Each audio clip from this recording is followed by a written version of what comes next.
Originally, our organization started in South Central. We had a 14-acre urban farm. We had the largest urban farm in the nation.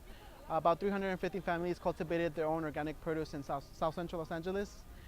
And a couple of years ago, we lost it to a private developer.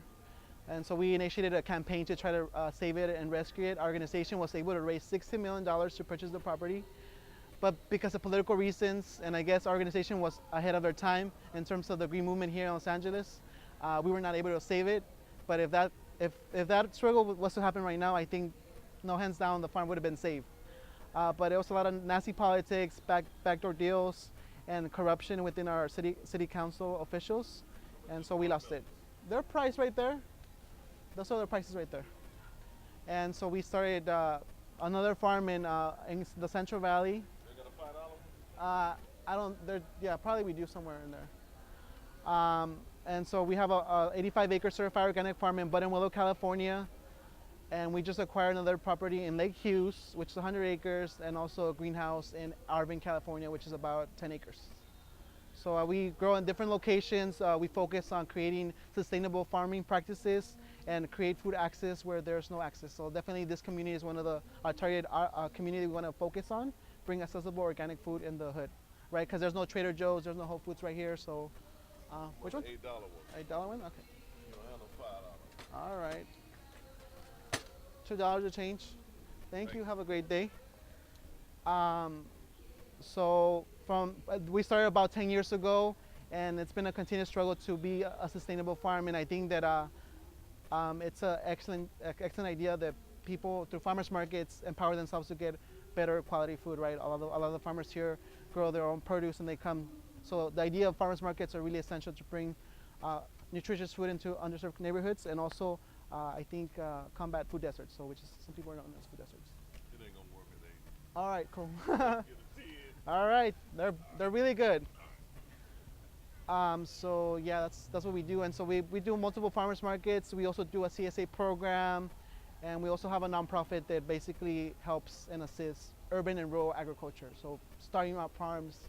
So since we started, we probably started like 10 different farms throughout, and also help different communities as in the movement of creating more urban agriculture productions here in the city. Tell me more. You were saying about like food deserts, and then like why you want to focus on this area. Well, our low-income communities tend to really not have a lot of grocery access, and also it's not. Okay. Thank you.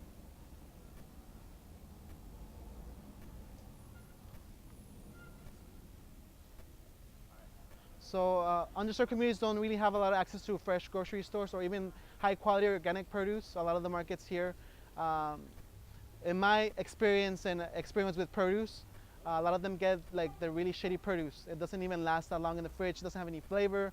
And a lot of the customers who come here and they try our produce, they're like, oh my God, it's so flavorful, so delicious, so different, so fresh. It even lasts longer, right? Because it's freshly picked.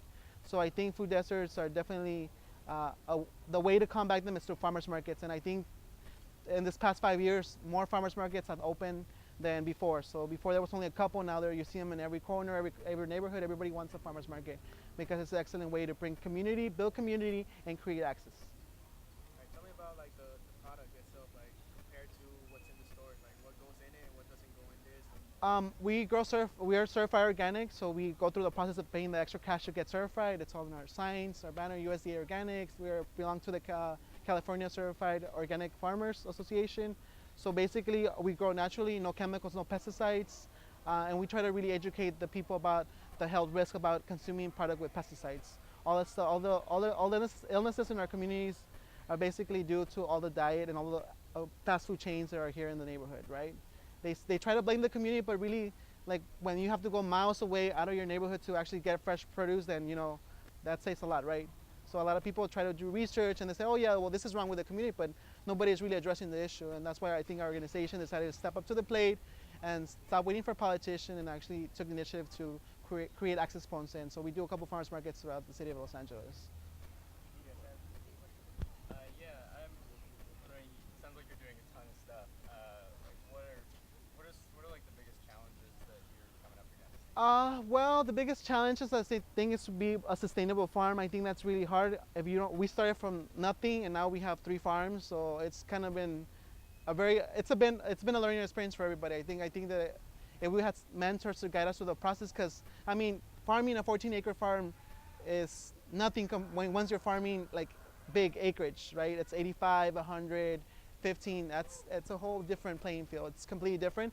And I think that we set the way people have asked us for advice and how to start up farms. So I think that definitely if there was a resource, I think our organization and nonprofit is working on creating those kind of resources to create those for people who want to actually go into this industry. It's not easy, and I'm going to tell you it's going to be easy. It's challenging, but I think that the work that we're doing is very important. How can you get the word out? How can you have this spread more quickly with campaigns? Um, we have a lot of campaigns also working, and so I think there's also a lot of documentary about our organization. People want to check it out and learn more about our organization. It's called The Garden.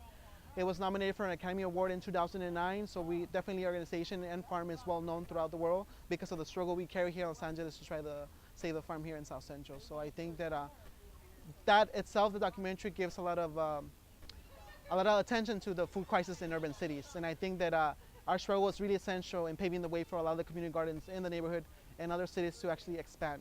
Because we were, like I said, we were ahead of our time and the way we had the community gardens and all that stuff. So, but you can visit our website, southcentralfarmers.com, and also follow us on our social media, Instagram, Facebook, all that stuff. So, yeah.